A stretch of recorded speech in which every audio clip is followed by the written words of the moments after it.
बच्चों, स्वागत है आपका हमारे इस YouTube channel UP physics 12th में। जैसा कि हम लोगों ने पिछले वीडियो में समझा कि किस तरह से किसी चालक को जब हम आवेश देते हैं तो उसका विभव बढ़ता है और एक निश्चित सीमा तक ही हम उस चालक को आवेश दे सकते हैं। उससे और अधिक देने की कोशिश करें तो क्या होता है कि वो आवेश जो होता है वो बाह्य वातावरण में लीक होने लगता है, क्योंकि जब हम उस चालक को आवेश देंगे तो चालक के चारों ओर विद्युत क्षेत्र उत्पन्न हो जाएगा और ये इस विद्युत क्षेत्र के कारण बाह्य वातावरण आयनाइज हो जाएगा और जिसके कारण दिया गया आवेश बाह्य वातावरण में लीक होना शुरू हो जाएगा। इसलिए हम एक निश्चित मात्रा से ज्यादा आवेश दे ही नहीं पाते हैं। अब हमें कुछ ऐसा अरेंजमेंट बनाना पड़ेगा जिससे कि हम किसी निकाय को ज्यादा से ज्यादा आवेश दे सकें, ज्यादा से ज्यादा उसमें हम विद्युत ऊर्जा संचित कर सकें। तो उसी के लिए हमने एक समायोजन किया है जिसको कि हम संधारित्र कहते हैं। ये एक ऐसा समायोजन है जिसमें कि हम उस चालक का आकार बढ़ाए बिना कुछ ऐसा अरेंजमेंट करते हैं जिससे कि हम पर्याप्त मात्रा में उसमें आवेश को संचित कर सकें या विद्युत ऊर्जा को संचित कर सकें। अभी हम देखेंगे कि किस तरह से हम दो चालकों को समायोजित करेंगे और ऐसा अरेंजमेंट बनाएंगे जिससे कि हम उस पर ज्यादा आवेश संचित कर पाएंगे। तो सिंपल तरह से हम ये समझें कि जो हमारा संधारित्र है, जो कैपेसिटर है, वो एक प्रकार का समायोजन है जिससे कि हम किसी चालक का आकार बढ़ाए बिना हम ज्यादा से ज्यादा मात्रा में या कहें पर्याप्त मात्रा में आवेश या विद्युत ऊर्जा का संचित किया जा सके या संचय कर सके।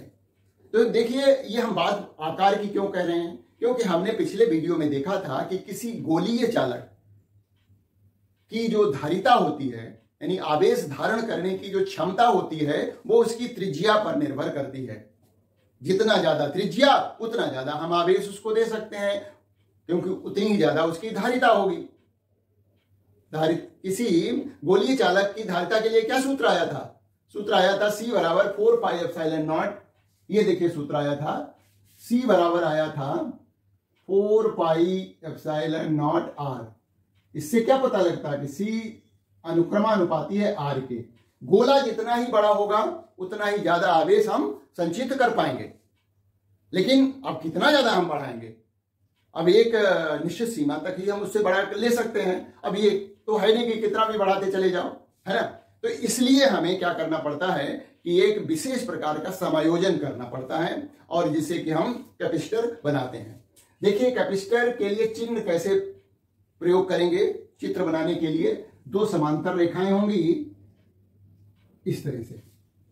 ये संधारित्र का चिन्ह है। यदि संधारित्र परिवर्ती है, मतलब उसका जो धारिता का परिवर्तन हो रहा है, तो ये इस तरह से हम एक तिरछा एरो बना देते हैं। तो ऐसे संधारित्र की जो धारिता है वो फिक्स्ड नहीं होती है। इस तरह के संधारित्र का सिंबल बना है तो इसका मतलब उसकी धारिता फिक्स्ड है।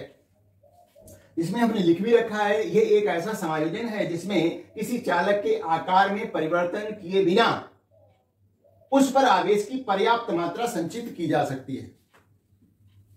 तो ये तो हो गया संधारित्र। अब संधारित्र की धारिता के लिए यदि मान लिया किसी संधारित्र को Q आवेश देते हैं तो उसका क्या हो जाएगा? विभव बढ़ जाएगा। विभव मान लिया V हो जाता है। तो इस तरह से संधारित्र की धारिता C बराबर होती है Q बटे V। ये बात हमने लिख रखी है, पिछले वीडियो में बताया भी था। तो संधारित्र की धारिता, संधारित्र अपने प्लेटों के बीच विद्युत स्थितिज ऊर्जा को संचित करता है या कहीं आवेश को संचित करता है। यदि किसी संधारित्र के प्लेटों पर आवेश Q दिया जाए जिससे कि उसके प्लेटों के मध्य विभवांतर V हो तो संधारित्र की धारिता C बराबर होती है Q/V। ये फार्मूला हमें याद रखना है। अब हम बात करेंगे समांतर प्लेट संधारित्र की, जो कि हमारा मेन सिलेबस का पार्ट है। समांतर प्लेट संधारित्र, जैसा कि हमें नाम से क्लियर हो रहा है कि इसमें जो संधारित्र की प्लेटें होंगी वो समानांतर होंगी। तो समांतर प्लेट संधारित्र में दो जो है प्लेटें होती हैं, धातु की प्लेटें होती हैं, जिनको परस्पर अल्प दूरी पर रखा जाता है। इन प्लेटों का आकार एक जैसा होता है और इनका क्षेत्रफल भी समान होता है और एक दूसरे के समांतर जो है समायोजित कर दी जाती हैं, एक दूसरे के समांतर रखी जाती हैं। तो समांतर प्लेट संधारित्र में दो धातु की प्लेटें परस्पर अल्प दूरी पर रखते हुए बनाया जाता है। दो प्लेटें हैं तो दोनों का क्षेत्रफल समान होगा, आकार भी तो समान ही होगा, है ना। तो इस तरह से हमें समांतर प्लेट संधारित्र मिल जाएगा। इसको थोड़ा डिटेल में और समझ लेते हैं। ये तो हमने लिख रखा है कि इसमें धातु की दो समान आकृति एवं समान क्षेत्रफल के चालक प्लेटों को परस्पर अल्प दूरी पर व्यवस्थित किया जाता है। प्लेटों के मध्य वायु या निर्वात या अन्य परावैद्युत पदार्थ भर देते हैं।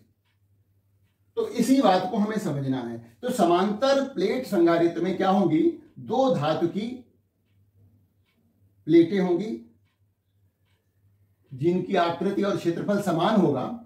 इन दोनों प्लेटों को हमने एक को P1 कह दिया, एक को P2 कह दिया।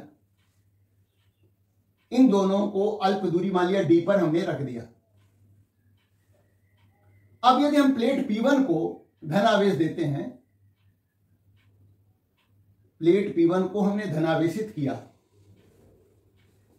तो प्लेट P2 के आंतरिक भाग में क्या हो जाएगा, ऋणावेश प्रेरित हो जाएगा। भाई प्लेट P2 की आंतरिक सतह में क्या होगा कि इस धनावेश के कारण इसकी प्लेट P2 की आंतरिक सतह पर ऋणावेश प्रेरित हो जाएगा। मतलब इसके अंदर जो ऋणावेश मौजूद है प्लेट P2 में वो अंदर की तरफ आकर्षित होगा। तो प्लेट P2 की आंतरिक सतह पर ऋणावेश आ जाएगा। तो बाह्य सतह पर क्या जाएगा, धनावेश जाएगा प्रतिकर्षित होकर के, ये धनावेश जाएगा। अब हम क्या करेंगे, इस प्लेट P2 की बाह्य सतह को भू संपर्कित कर देते हैं। इस तरह से भू संपर्कित हमने कर दिया, इसको पृथ्वी से कनेक्ट कर दिया। जिससे क्या होगा, जिससे ये जो धनावेश है वो पृथ्वी में चला जाएगा। अर्थात कहें कि पृथ्वी से जो ऋणावेश आएगा वो इसको जो है न्यूट्रलाइज कर देगा, इसको निरस्त कर देगा। जो धनावेश ये उत्पन्न हुआ है वो न्यूट्रलाइज हो जाएगा, निरस्त हो जाएगा, या कहें पृथ्वी में चला जाएगा। तो दूसरे शब्दों में ये सब समझ सकते हैं कि पृथ्वी से कुछ ऋणावेश आएगा, वो इस धनावेश को, जो प्लेट के P2 प्लेट के बाह्य सतह पर जो धनावेश प्रेरित हुआ है वो निष्क्रिय हो जाएगा, न्यूट्रलाइज हो जाएगा।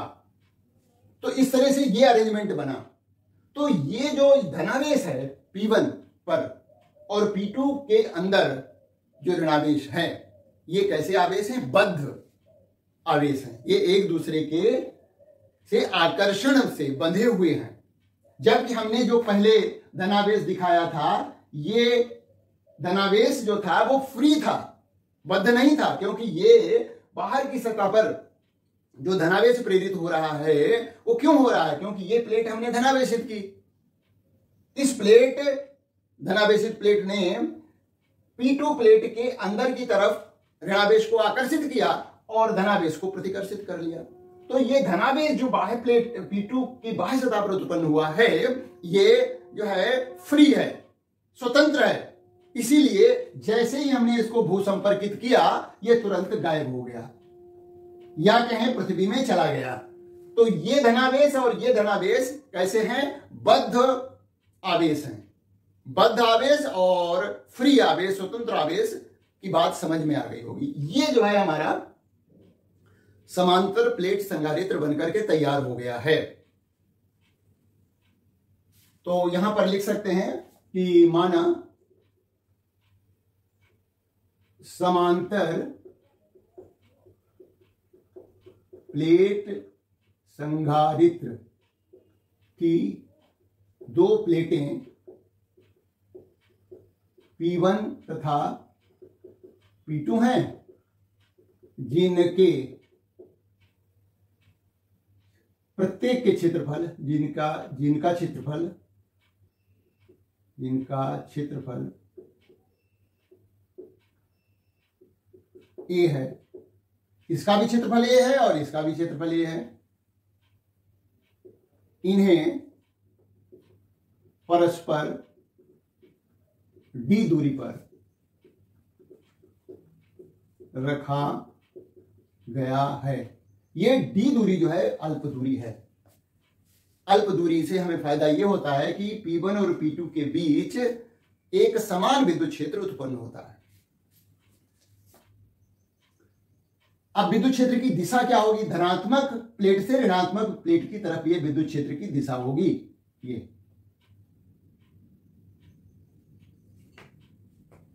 यदि प्लेट P1 को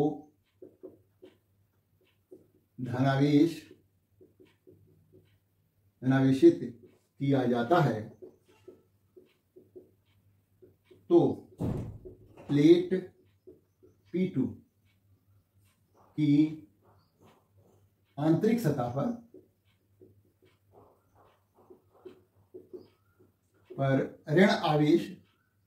ऋणावेश प्रेरित हो जाता है तथा बाह्य सतह पर धनावेश प्रेरित होता है।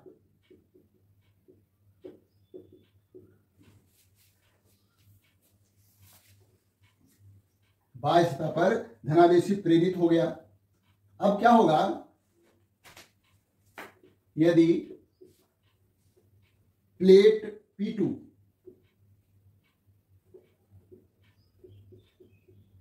की बाह्य सतह को भू संपर्कित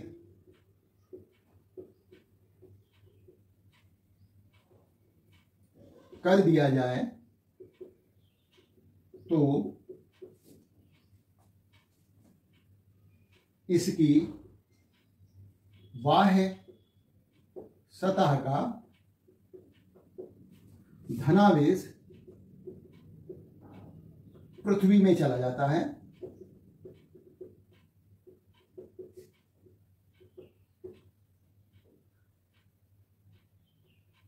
इस प्रकार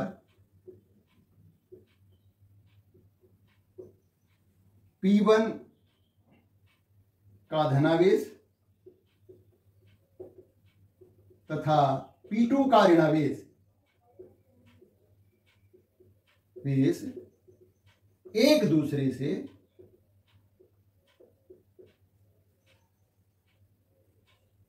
आकर्षण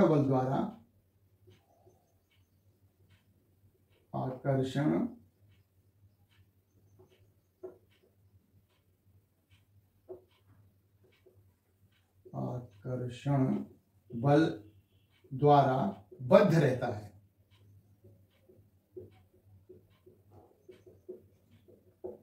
ये बात है। तो यहां पर हमने क्यों इसको भू संपर्कित किया है? भू संपर्कित करने से भी इसकी धारिता बढ़ गई है ना? क्योंकि जैसे ही भू संपर्कित किया तो ये धनावेश जो बाह्य सतह पर था वो पृथ्वी में चला गया, जिसके कारण प्लेट P1 का विभव और कम हो गया, जिसके कारण इसको और ज्यादा आवेश दिया जा सकेगा। तो ये हमारा समांतर प्लेट संधारित्र का चित्र है। अब हम इसकी धारिता निकालते हैं, जो कि परीक्षा में पूछा जाता है। समांतर प्लेट संधारित्र की धारिता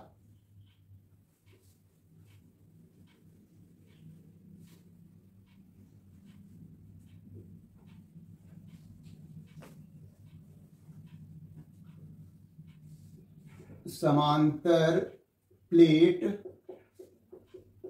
संधारित्र की धारिता। जब प्लेटों के बीच क्या होना चाहिए? वायु या निर्वात है, वायु या निर्वात। Capacitance of parallel plate capacitor.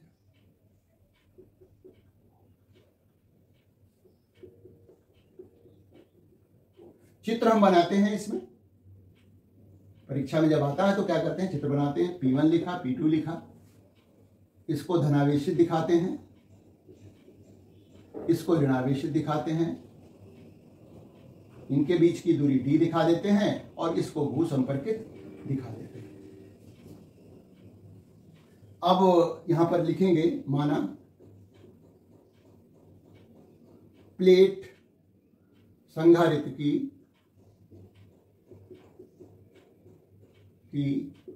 प्लेटों P1 तथा P2 का क्षेत्रफल A है तथा प्लेटों के बीच की दूरी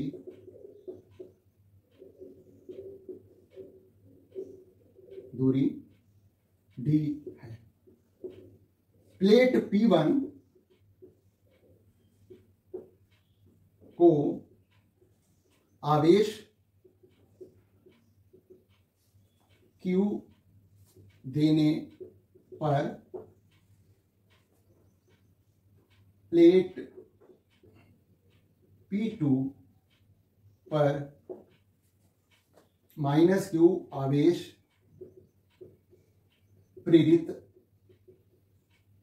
प्रेरित हो जाता है। ठीक है, ये लिख दिया। अब हम इनके बीच जो विद्युत क्षेत्र की तीव्रता है उसका फार्मूला हम निकाल चुके हैं गॉस के प्रमेय में, तो डायरेक्ट यहां लिखेंगे, संधारित्र की प्लेटों के बीच विद्युत क्षेत्र की तीव्रता कितनी है? E0 बराबर है सिग्मा बटे एप्सिलॉन नॉट। सिग्मा जो है वो क्या है? पृष्ठ आवेश घनत्व है, तो इसकी जगह पर हम लिख देंगे Q बटे एप्सिलॉन नॉट A। मतलब सिग्मा बराबर क्या है? Q बटे A। ये विद्युत क्षेत्र की तीव्रता है प्लेटों के बीच। तो प्लेटों के बीच विभवांतर कितना हुआ? प्लेटों के बीच विभवांतर V बराबर होगा E गुणा D। देखिए, ये हमें मालूम है कि E बराबर होता है dV बटे dr। इसी सूत्र से, हालांकि ये माइनस dV बाई dr होता है, तो इसी सूत्र से हमने निकाला है E बराबर, ऊपर ले लिया B, dr क्या है? दूरी, छोटी सी दूरी है, तो हमने इसको जो हमारे प्लेटों के बीच की दूरी है उसको ले लिया है, तो वो भी छोटी ही दूरी, अल्प दूरी है। तो E बराबर हो गया B बटे D। तो इसी सूत्र से हमने निकाला है B बराबर E गुणा D। अब E का मान यहां रख दीजिए। बहुत आसान है सूत्र निकालना इसका, एकदम से आसान है। B का मान जो है ये आया, अब यहां पर E का मान ये वाला रख देंगे यहां पर, है ना। तो B बराबर हो जाएगा E का मान Q बटे एप्सिलॉन नॉट A, और D तो लिखा ही जाएगा। अतः संधारित्र की धारिता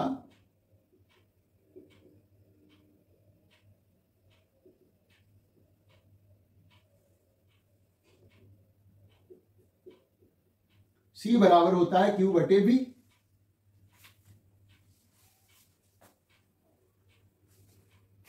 तो Q तो रहेगा, B का मान ये वाला रख देंगे हम यहां पर, Q D बटे एप्सिलॉन नॉट A।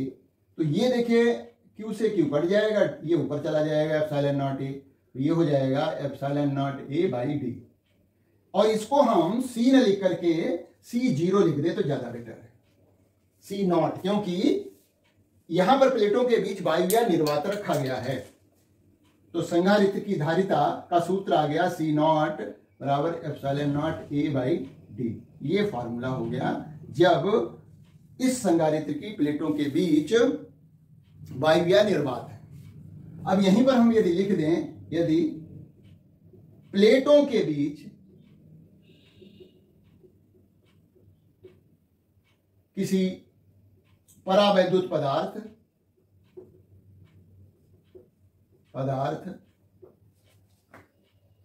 जिसका परावैद्युतांक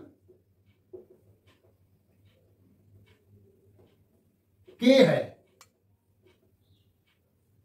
यदि प्लेटों के बीच किसी परावैद्युत पदार्थ जिसका परावैद्युतांक K है को भर दिया जाए तो हम क्या करेंगे, एप्सिलॉन की जगह पर एप्सिलॉन, जो हमने एप्सिलॉन नॉट लिखा है ना, इसकी जगह पर एप्सिलॉन नॉट के लिखना पड़ेगा। तो C बराबर हो जाएगा, तो C बराबर, अब हम इसको C लिख रहे हैं, बराबर हो जाएगा, इसकी जगह पर लिख देंगे K epsilon not A by D। K से और गुणा हो गया। तो इससे हमें क्या पता लग रहा है, इससे पता यह लग रहा है कि C यानी C क्या वो धारिता है जब उसके प्लेटों के बीच में पूरी तरह से परावैद्युत पदार्थ भर दिया गया है। तो इसमें और इसमें क्या संबंध हुआ, देखिए भाई, ये क्या है इतना, ये भी हमारा C का मान आया K epsilon not A by D, और ये क्या है, ये C नॉट है, तो C इक्वल टू हो गया K C नॉट, यानी उसकी धारिता K गुना हो गई। इसकी अपेक्षा जब प्लेटों के बीच वायु भरी हो, और वायु की जगह पर यदि हम कोई परावैद्युत पदार्थ भर दें तो उसकी धारिता K गुना हो जाती है, यानी जो परावैद्युत पदार्थ का परावैद्युतांक है उससे गुणा हो जाएगी। बहुत सिंपल सा फार्मूला है निकालना, और परीक्षा में अक्सर पूछा जाता है। अब हम निकालेंगे उस संधारित्र की धारिता जिसके प्लेटों के बीच एक परावैद्युत पदार्थ की पट्टी रखी गई हो।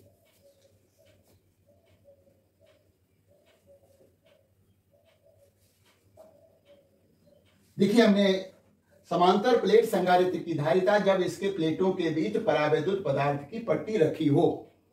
Capacitance of a capacitor with dielectric slab between its plates, ये चित्र मैंने बना रखा है। यहां पर प्लेटों के बीच की दूरी d है, लेकिन जो संधारित्र के अंदर पट्टी रखी है किसी परावैद्युतांक पदार्थ की, वो उसकी चौड़ाई t है, यानी d से कम है। ये हमें ध्यान रखना है। तो इसी को हम डिस्कस कर रहे हैं। माना समांतर प्लेट संधारित्र की प्लेटों P1 तथा P2 के बीच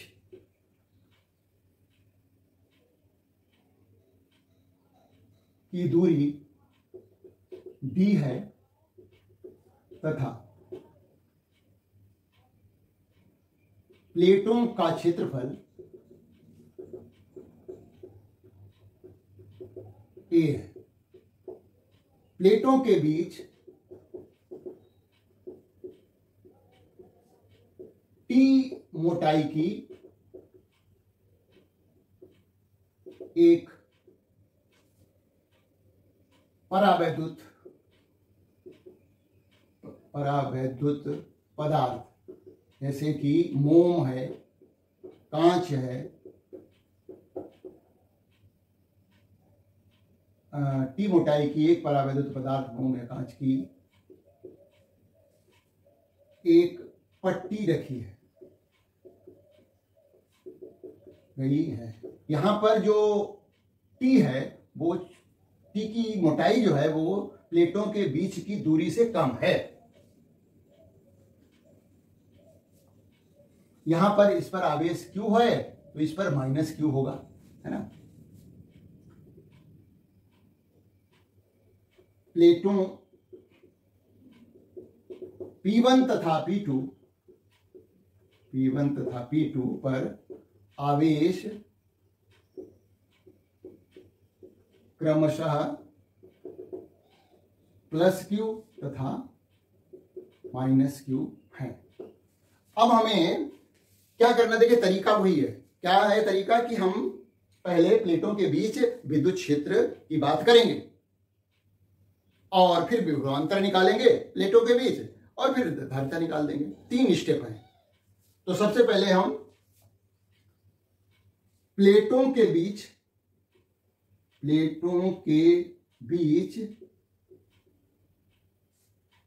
दूरी d-t में, ये d-t क्या हुआ, d में से t को घटा दीजिए तो ये वाला पोर्शन हुआ इधर वाला। परावैद्युत पदार्थ की जो पट्टी है उसके बाहर की तरफ है ना, प्लेटों के बीच दूरी d-t में विद्युत क्षेत्र, ये वो क्षेत्र है जिसमें वायु है। इसको हम E0 कहेंगे, वो हो जाएगा σ/ε0 या कहें Q ε0। ये जो है विद्युत क्षेत्र कहां होगा, इस पट्टी के दोनों तरफ बाहर की तरफ, है ना।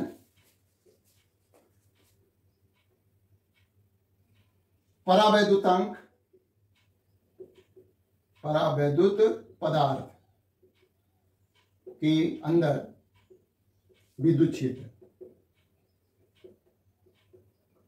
ये कितना होगा, इसको हम E लिखेंगे और E बराबर हो जाएगा, देखिए वो इस क्षेत्र में है ये, और उसका मान जो होगा वो इससे कम होगा, और हमने डिस्कस किया था वो हो जाता है E0/K, मतलब वो इतना होगा E0/K, और E0 का मान ये है Q/K ε0 A है। और ये जो विद्युत क्षेत्र है ये इस वाले विद्युत क्षेत्र से कम है, देखो /K आ रहा है ना। तो ये वाला विद्युत क्षेत्र इस पट्टी के अंदर है और ये पहले वाला विद्युत क्षेत्र है वो पट्टी के बाहर बाहर एरिया में है जहां पर वायु है। अब हम इसके प्लेटों के बीच विभवांतर निकालेंगे इसी के आधार पर। प्लेटों के बीच विभवांतर क्या हो जाएगा, V बराबर हो जाएगा E0 into d-t plus E into t।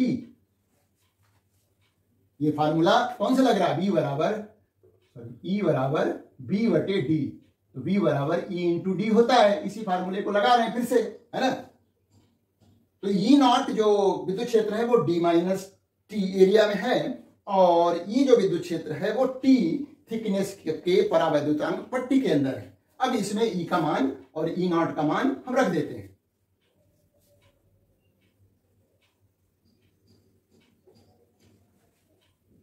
तो V बराबर हो जाएगा E0 का मान ये है, तो Q/ε0A, और इंटू क्या हो जाएगा d-t प्लस E का मान कितना है, ये है Q/K ε0A, और इंटू क्या हो जाएगा T। तो V बराबर हो जाएगा, यहां हम कॉमन ले सकते हैं Q/ε0A, कॉमन ले लिया तो ये बच गया हमारा d-t प्लस T/K, ये आ गया इस संधारित्र के प्लेटों के बीच विभवांतर। विभवांतर आ गया तो धारिता निकालना बहुत आसान है। अतः धारिता C बराबर हो जाएगी Q/V। तो Q और V का मान ये है Q/ε0A d-t प्लस T/K। तो Q से Q कट जाएगा, ये ऊपर चला जाएगा, तो C बराबर आ गया ε0A/d-t प्लस T/K। ये आ गया सूत्र हमारा। ये तब है जब संधारित्र की प्लेटों के बीच T मोटाई की एक परावैद्युत पदार्थ की पट्टी रखी हुई है, और जो मोटाई है T वो प्लेटों के बीच की दूरी से कम है। ये फार्मूला आ गया है। अब हम विशेष परिस्थितियां की बात करेंगे।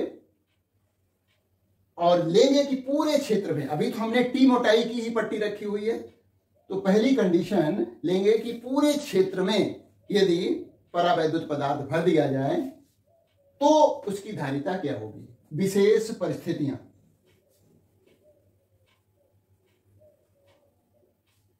विशेष परिस्थितियां,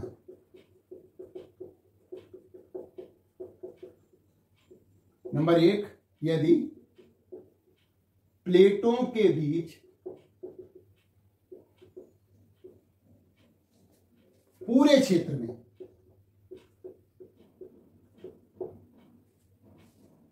परावैद्युत पदार्थ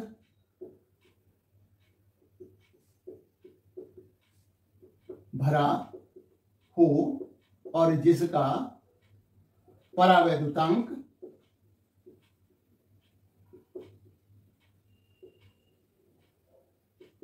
K है। अब हम क्या करेंगे, ये कौन सी कंडीशन है, जब T बराबर है D के, यानी जहां जहां जो इस फार्मूले में T आया है उसकी जगह पर हम क्या लिख देंगे, D लिख देंगे। तो समीकरण 1 से देखिए, समीकरण 1 से तो C बराबर हो जाएगा एप्सिलॉन नॉट, ये तो रहेगा ही रहेगा, D minus D plus D बटे K। T की जगह पर हमने D लिख दिया है तो ये कट गया, तो C बराबर हो गया एप्सिलॉन नॉट A बटे डी बाई के ऊपर चला जाएगा, C बराबर K into epsilon not by D. देखिए ये क्या है, ये उस संधारित्र की धारिता है जब उसके प्लेटों के बीच वायु हो, जिसको हम C नॉट कहते हैं, यानी C इज इक्वल टू के सी नॉट हो गया। तो ये है। अच्छा, अब यदि हम प्लेटों के बीच T मोटाई की कोई धातु की पट्टी रख दें, दूसरी कंडीशन है, दूसरी कंडीशन में हम ले रहे हैं यदि प्लेटों के बीच T मोटाई की धातु की पट्टी रख दी जाए। धातुओं का जो परावैद्युतांक होता है, धातुओं के लिए परावैद्युतांक कितना होता है, याद रखिए उसका K का मान अनंत होता है। तो अभी जो हमारा सूत्र आया है उसमें समीकरण 1 में जो सूत्र आया था उसमें K की जगह पर अनंत रख देंगे, K बराबर अनंत रखने पर तो C बराबर हो जाएगा एप्सिलॉन नॉट A बटे D minus T plus T बटे अनंत। तो जब किसी संख्या को अनंत से भाग देते हैं वो शून्य हो जाती है, तो ये शून्य हो जाएगा, तो C बराबर हो जाएगा epsilon not A by D minus T, क्योंकि जो है T बटे अनंत बराबर होता है शून्य के। तो यदि धातु की प्लेट रख दी जाए तो भी उसकी जो है संधारित्र की धारिता बढ़ जाएगी। देखिए ना भाई, यदि वायु होगी तो संधारित्र की धारिता कितनी होगी, epsilon not A by D होगी। अब जब धातु की पट्टी रख दी जाएगी तो धारिता कितनी हो जाएगी, C एप्सिलॉन नॉट A बटे D माइनस T, मतलब इसका जो हर था वो घट गया है, पहले D था, ये वायु भरी थी, अब कितना हर हो गया, D माइनस T हो गया। अर्थात जब धातु की पट्टी रखेंगे तो संधारित्र की धारिता बढ़ जाएगी। तीसरी कंडीशन हम ले लेते हैं और उसमें बताते हैं कि विभिन्न मोटाई की जो है परावैद्युत पदार्थ की पट्टियां रख दी जाएं तो क्या होगा। तीसरा है, यदि प्लेटों के बीच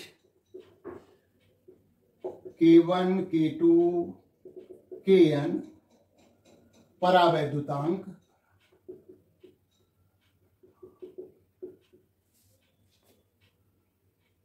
की पट्टियां रखी हों जिनकी मोटाई क्रमशः T1 T2 dash dash dash Tn हो तो धारिता बराबर हो जाएगी उसी धारिता। तो ये भी हम समीकरण 1 से ही लिखेंगे। भाई समीकरण 1 में क्या है, C बराबर है एप्सिलॉन नॉट A बटे D minus T plus T बटे K। ये समीकरण 1 है ना। तो इसमें C बराबर हो जाएगा एप्सिलॉन नॉट A तो रहेगा ही रहेगा। अब हमारा हो जाएगा D माइनस और यहां पर आ जाएगा T है ना, तो आ जाएगा T1 plus T2 plus dash dash dash Tn plus T बटे K है तो T1 बटे K1 प्लस T2 बटे K2 plus dash dash dash Tn बटे Kn। ये हो जाएगा। तो ये चित्र के अनुसार चित्र में कैसा दिखेगा, ये देखिए चित्र में ऐसा दिखेगा। ये प्लेट P1 है, ये P2 है और यहां पर पट्टी जो है, एक पट्टी ये रखी है, दूसरी पट्टी ये है, तीसरी पट्टी ये है, चौथी पट्टी ये है, बहुत सारी पट्टियां रख दी गई हैं। तो ये K1 है, ये K2 है, ये K3 है, ये K4 है, ये Kn है मान लिया।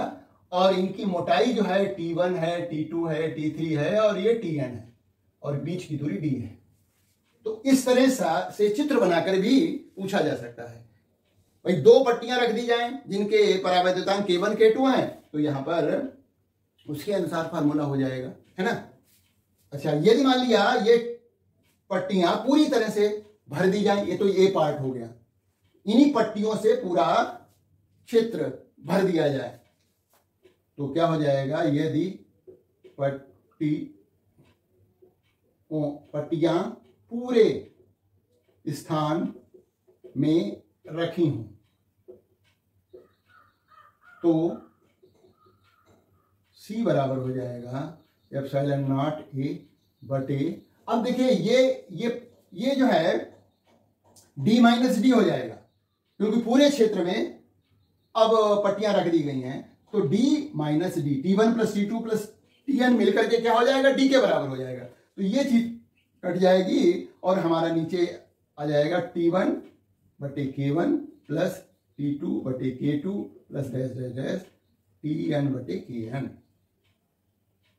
तो ये है हमारा फार्मूला तब जब संधारित्र के बीच जो प्लेटों का क्षेत्र है उसमें पूरे में अलग अलग परावैद्युतांक की पट्टियां रख दी जाए, पूरा क्षेत्र भर दिया जाए, कहीं पर वायु न रहे। तो उस केस में संधारित्र की धारिता इतनी होती है। हमने देखा है कि परीक्षा में इस तरह से चित्र बना के दे देते हैं और पूछ लेते हैं कि इसकी धारिता क्या होगी। जैसे हम एक उदाहरण बता देते हैं, ये है वालिया, ये P1 प्लेट है, ये P2 प्लेट है, आधे में जो है K1 रखा है, आधे में K2 रखा है ना। पूरा क्षेत्र भर दिया गया है और इस तरह से इस संधारित्र की धारिता क्या होगी यदि पूछा जाता है तो यहां पर रख दीजिए, है ना। मान T1 बटे K1 प्लस T2 बटे K2 और ये जो है फॉर्मूला आ जाएगा नया बन करके C बराबर हो जाएगा एप्सिलॉन नॉट A बटे T1 बटे K1 प्लस T2 बटे K2। वैसे प्रश्न पूछे जाते हैं परीक्षा में। तो बहुत ही आसान ये वीडियो था और बहुत ही इंपॉर्टेंट भी था क्योंकि संधारित्र की धारिता का सूत्र निकालने को परीक्षा में आता है तब जब दोनों प्लेटों के बीच वायु या निर्वात हो या फिर दोनों प्लेटों के बीच T मोटाई की एक परावैद्युत पदार्थ की पट्टी रख दी जाए। तो उम्मीद है कि ये एक आसान सा वीडियो पूरा समझ में आया होगा और जो है आगे अब हम इससे आगे संधारित्रों का संयोजन कैसे करते हैं उसको सीखेंगे और उसके बाद हम कुछ न्यूमेरिकल भी डिस्कस करेंगे जो कि काफी इंपॉर्टेंट होंगे। तो वीडियोस को पूरा देखते रहिए और अपने दोस्तों में शेयर करते रहिए। Thank you for watching this video.